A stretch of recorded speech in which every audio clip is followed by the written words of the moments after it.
ರಾಷ್ಟ್ರೀಯ ಸಾಂಸ್ಕೃತಿಕ ಶ್ರೇಯಾಂಕ ಪಟ್ಟಿಯಲ್ಲಿ ತುಮಕೂರು ವಿಶ್ವವಿದ್ಯಾನಿಲಯವು ಮೊದಲ 100 ಸ್ಥಾನಗಳಲ್ಲಿ ಸೇರಿರುವುದಕ್ಕೆ ಭಾರತೀಯ ಜನತಾ ಪಾರ್ಟಿ ಮುಖಂಡರು ಹಾಗೂ ಕನ್ನಡಪರ ವಿವಿಧ ಸಂಘಟನೆಗಳಿಂದ ತುಮಕೂರು ವಿಶ್ವವಿದ್ಯಾನಿಲಯ ಕುಲಪತಿಗಳಾದ ಪ್ರೊಫೆಸರ್ ಎಂ ವೆಂಕಟೇಶ್ವರಲು ಹಾಗೂ ತುಮಕೂರು ವಿಶ್ವವಿದ್ಯಾನಿಲಯದ ಕುಲಸಚಿವರಾದ ನಾಹಿದಾ ಜಂಜಂ ಮತ್ತು ತುಮಕೂರು ವಿಶ್ವವಿದ್ಯಾನಿಲಯದ ಪರೀಕ್ಷಾಂಗ ಕುಲ ಸಚಿವರಾದ ಪ್ರೊಫೆಸರ್ ಪ್ರಸನ್ನಕುಮಾರ್ ಕೆ ಅವರಿಗೆ ಅಭಿನಂದನೆ ಗೌರವಿಸಿ ಸನ್ಮಾನಿಸಲಾಯಿತು.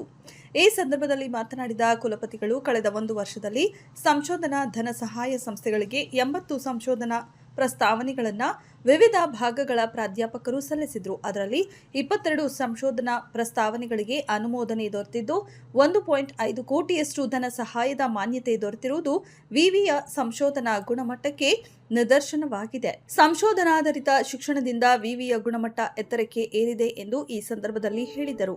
ಕುಲ ಸಚಿವರಾದ ನಾಹಿದಾ ಜಂಜಂ ಅವರು ಮಾತನಾಡಿ, ತುಮಕೂರು ವಿಶ್ವವಿದ್ಯಾನಿಲಯವು ದೇಶದ ಟಾಪ್ 100 ವಿವಿಗಳಲ್ಲಿ ಸ್ಥಾನ ಪಡೆದಿರುವುದಕ್ಕೆ ಹರ್ಷ ವ್ಯಕ್ತಪಡಿಸಿ ಈ ಮಹತ್ ಸಾಧನೆಗೆ ಕಾರಣೀಭೂತರಾದ ಸಮಸ್ತ ವಿಶ್ವವಿದ್ಯಾನಿಲಯದ ಪ್ರಾಧ್ಯಾಪಕರಿಗೂ ಸಿಬ್ಬಂದಿ ವರ್ಗದವರಿಗೂ ಆಡಳಿತ ಮಂಡಳಿಗೂ ಅಭಿನಂದನೆಯನ್ನ ತಿಳಿಸಿದರು.